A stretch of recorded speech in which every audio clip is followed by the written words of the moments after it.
Hello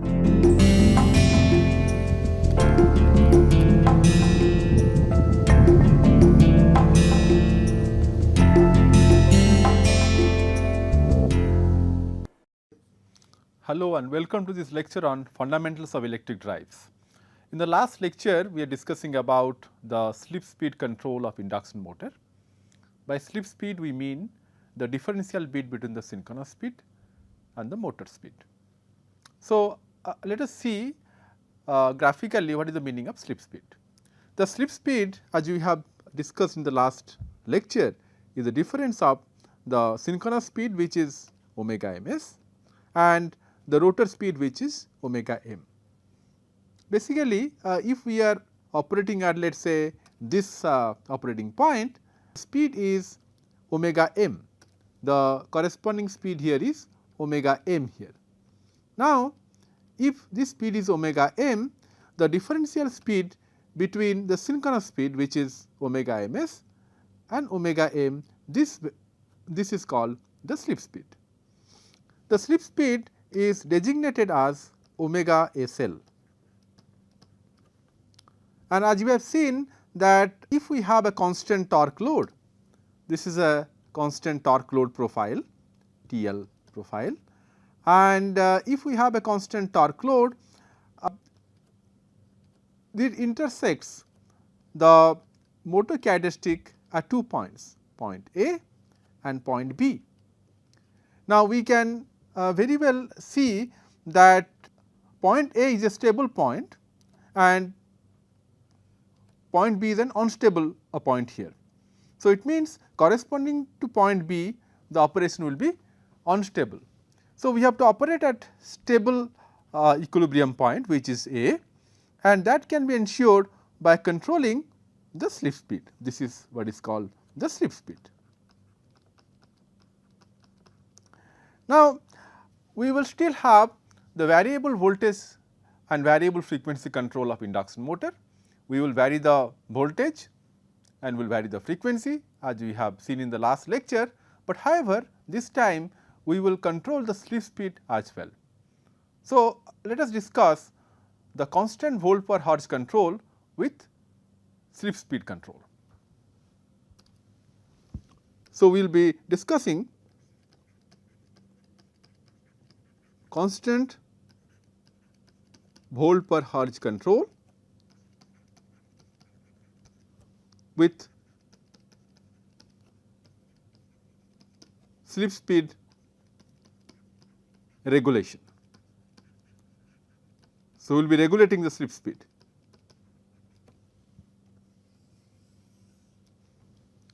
Let us write down the equation for the current. Now, we know that the rotor current, ignoring the stator resistance,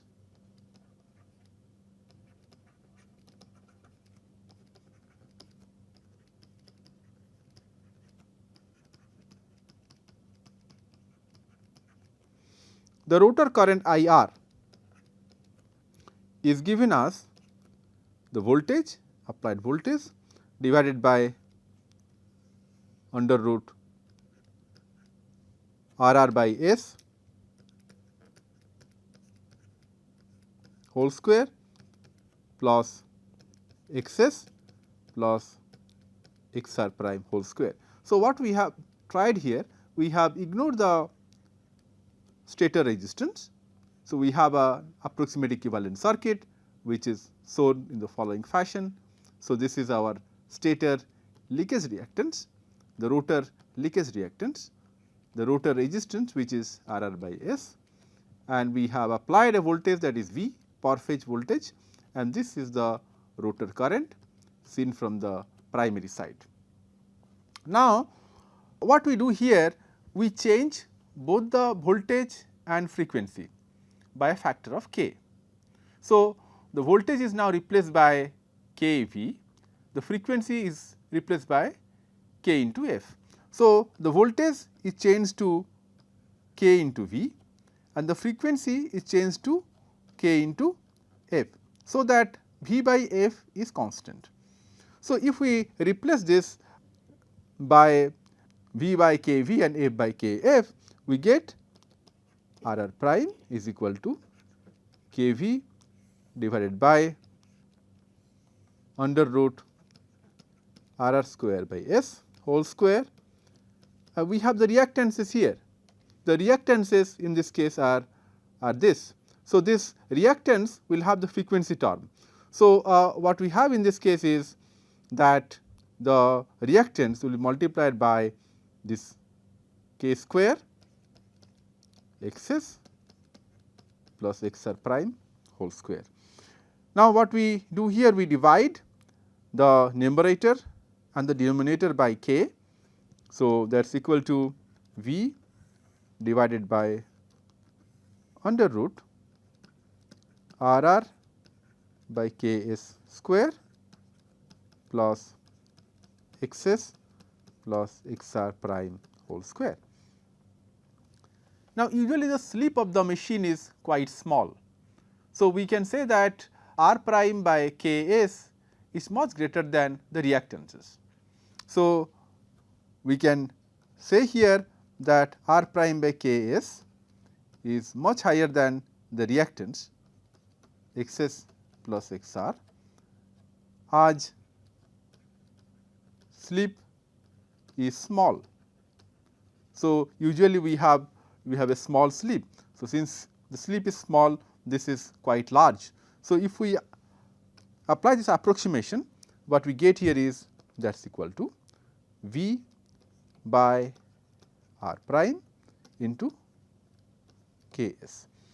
So, this is the expression for the armature for the rotor current. So, usually we have the magnetizing branch here. So, this is the magnetizing current Im, the stator current is Is. So, since the slip is very small, the rotor circuit is predominantly resistive circuit. So, this circuit is primarily a resistive circuit, because S is very small. So, if it is close to 0 or very small, this is very large value, or we can say that as S is small. So, since S is small, the leakage reactances can be ignored, the circuit is mostly resistive. So, the rotor current IR and the magnetizing current Im are in quadrature. So, we can write here that the stator current is equal to Im square plus IR prime square under root, because Im and IR are in quadrature. One is the in phase current, IR is in phase current, this is IR, this is in phase with the voltage V, and the magnetizing current Im lags V by 90 degree. So, this angle is pi by 2. So, we can find out the resultant of these two by taking the square root of Im square plus IR square. So, Im is mostly constant. So, the stator current will be constant if the rotor current is constant. So, what we see here, that the rotor current is dependent upon k into S.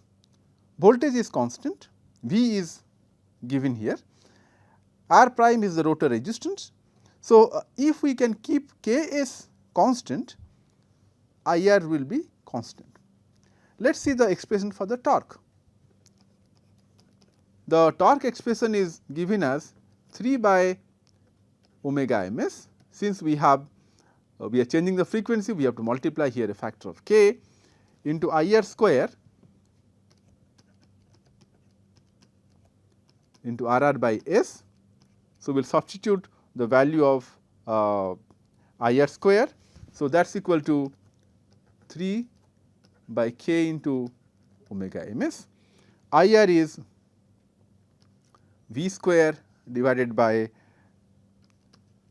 RR prime by Ks square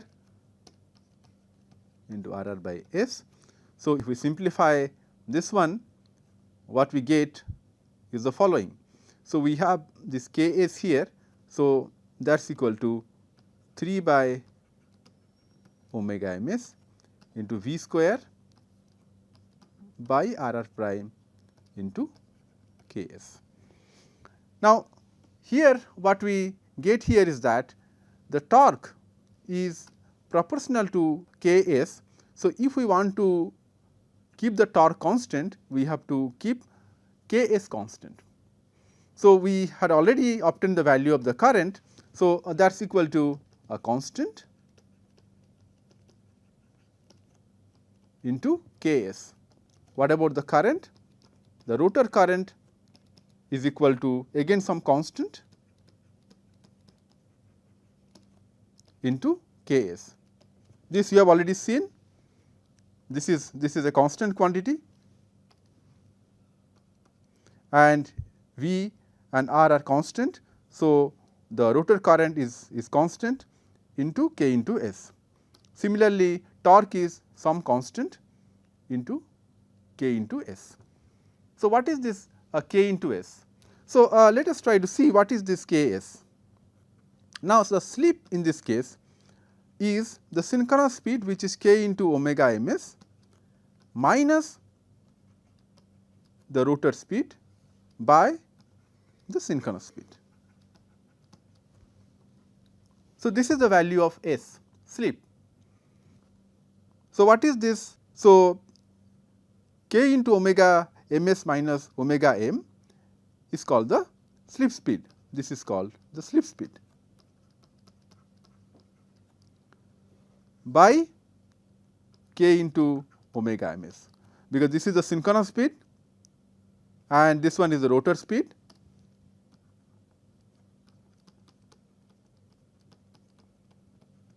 This is the rotor speed, and the difference of synchronous speed and the rotor speed is the slip speed. So, we will take this k to the left hand side. So, what we get here is k into s is equal to slip speed divided by omega ms, or that is equal to omega sl into divided by omega ms. So, this k into s is proportional to the slip speed. So, if you want to increase the slip speed, you should increase k into s. So, in this case we can also say that the torque is proportional to slip speed, and similarly the current is proportional to also the slip speed. So, these are important derivation that we have, that the torque and the current are proportional to slip speed. So, for a given slip speed, torque and the currents are constant irrespective of the frequency of operation. So, even if the frequency changes, if we maintain a particular value of slip speed, both the torque and the current will remain the same. So, let us summarize this. Hence, for a given slip speed,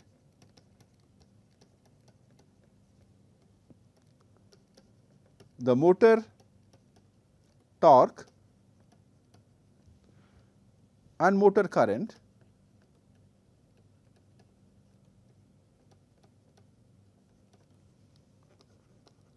have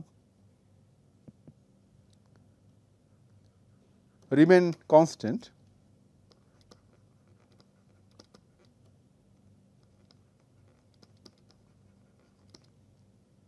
for all frequencies, for all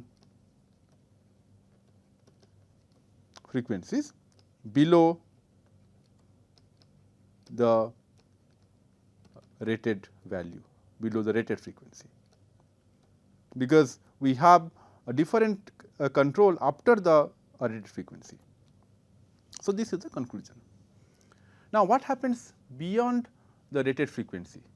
So, if the frequency goes beyond the rated value, the voltage is no longer increased proportionately, voltage remains constant. Let us discuss about the situation when the frequency increases beyond the rated value.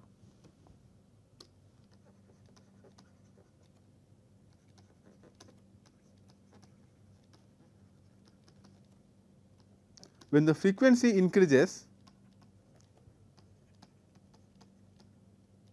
beyond the rated value,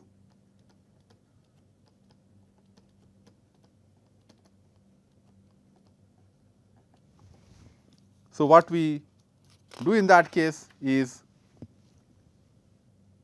that is, for k greater than 1, when k equal to 1, the frequency is the rated value. When k greater than 1, voltage remains constant, V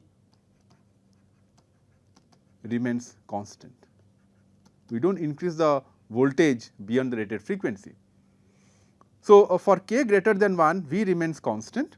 So, in that case, what is the current? V will remain constant here. We will again ignore the stator resistance. So, this is R r prime by S whole square, but the frequency is increased. So, we have k into x s plus x r prime whole square. So, if you simplify this, what we get here is the following. So, that is equal to V divided by under root R r prime by S. So, in this case, what we assume that the resistance R r prime by S is very large. So, we can ignore this, ignore the reactant with respect to the resistance. So, this is what we get here. So, this part is neglected, x s plus x r prime. So, we ignore this part with respect to this. So, in that case, what we get here is V by R r prime by S. So, that is equal to V by R r prime into S. Now, if we find out what is S here, S was equal to the slip speed divided by k into omega m s. So, we replace this S by omega s l by k into omega m s, I r prime equal to V by R r prime into omega s l by k into omega m s. Now, in this case, k is increasing, the frequency we are increasing, k is higher than 1. So, when k is higher than 1, we have to increase the slip speed, so that the current is maintained constant. So, therefore,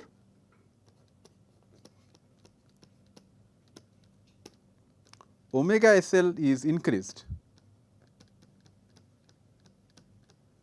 with k to maintain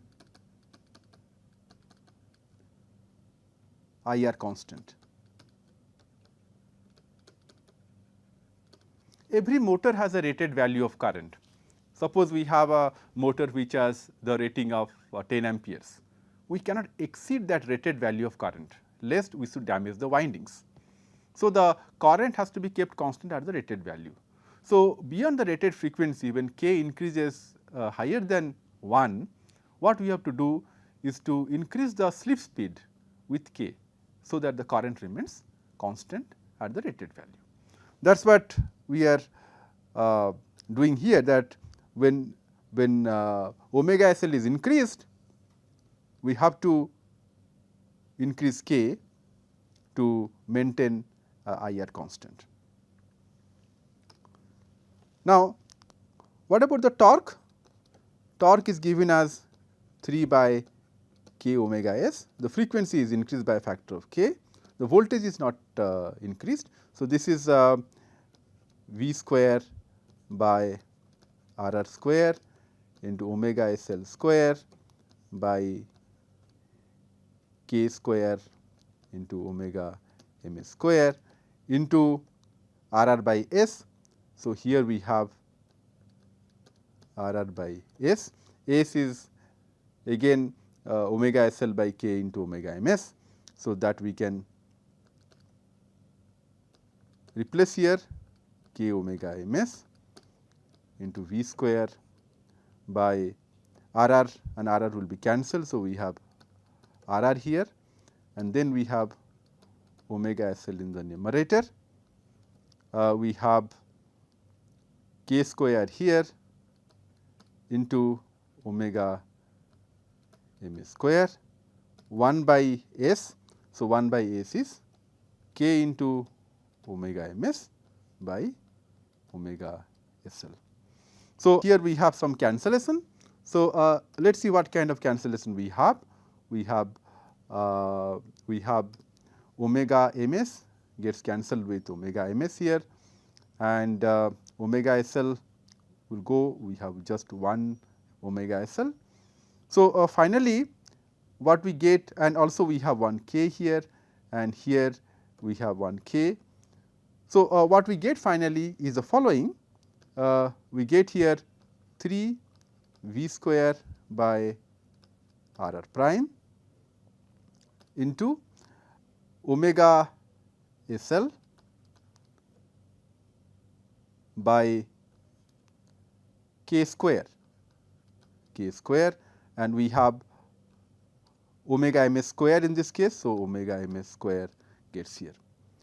So, what we finally get is a constant k into omega SL by k into 1 by k. Now, this is an interesting derivation.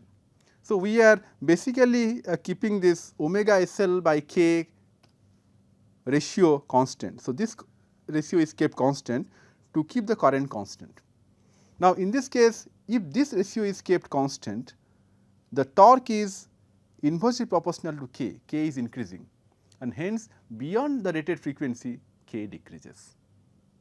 Let us plot the various parameters like power, torque, slip speed with the variation of k. So, let us plot all these parameters against k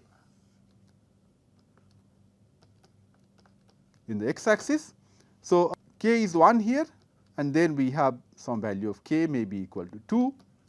So, this is the rated frequency, this is the base frequency. Corresponding to this, we have frequency is the rated value. Now, let us see that up to the rated frequency we keep the torque constant. So, torque remains constant. What about the slip speed? Slip speed is kept constant up to the rated frequency. What about the power? The power in this case increases. So, the power is the product of torque and speed. When we increase the frequency, the speed also increases. So, the power, the mechanical power increases linearly with k. And after the rated frequency, what we have to do? We have to increase the slip speed. So, slip speed is increased to maintain the current constant. Now, if we see the current here, the current in this case has to be maintained constant. This is Is, the stator current.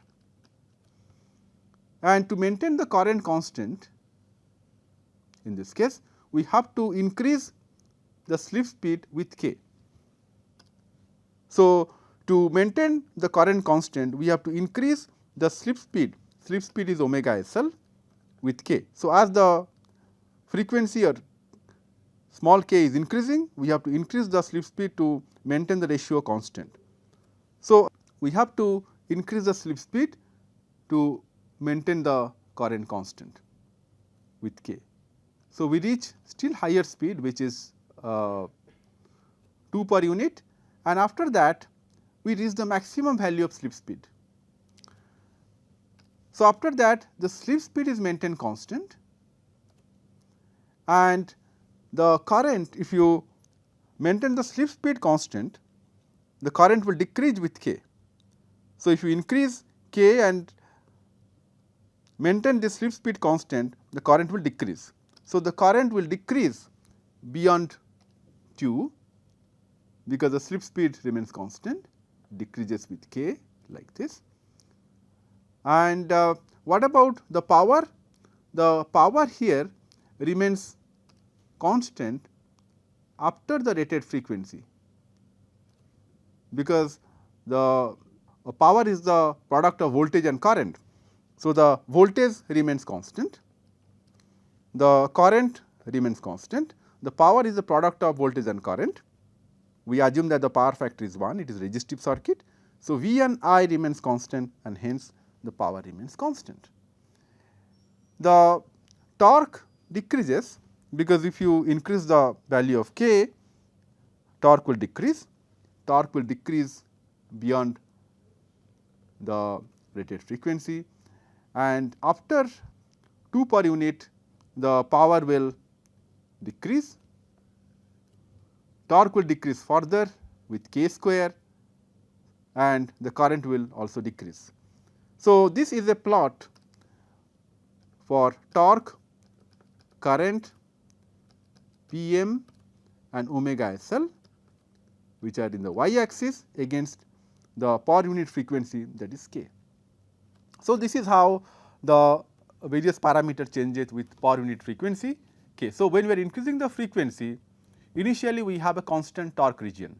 The constant torque region is up to the rated frequency or the rated speed. So, this is called the constant torque region.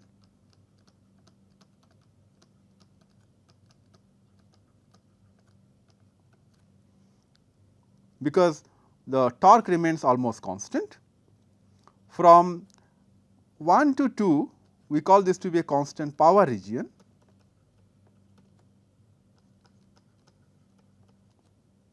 because the power remains constant. In this case, the power is constant for this region, and beyond 2, we call this region as constant slip frequency region, constant slip speed region. So, the constant slip speed means the slip frequency or the slip speed reaches the maximum possible value. Now, we can exceed a maximum value of slip frequency, because if you see the torque speed characteristic, in this case, this is the maximum value of slip speed that we can have. This is omega SL max, otherwise we will be entering into the unstable region. So, we have to limit the value of slip speed. So, we have constant torque region, constant power region and constant slip frequency region. So, in this case, since the slip frequency is regulated, the current is also regulated, torque is also regulated. So, this is a better drive compared to the open loop V by F control drive. So, we stop here for today's lecture. We will continue with this slip regulation in the next lecture.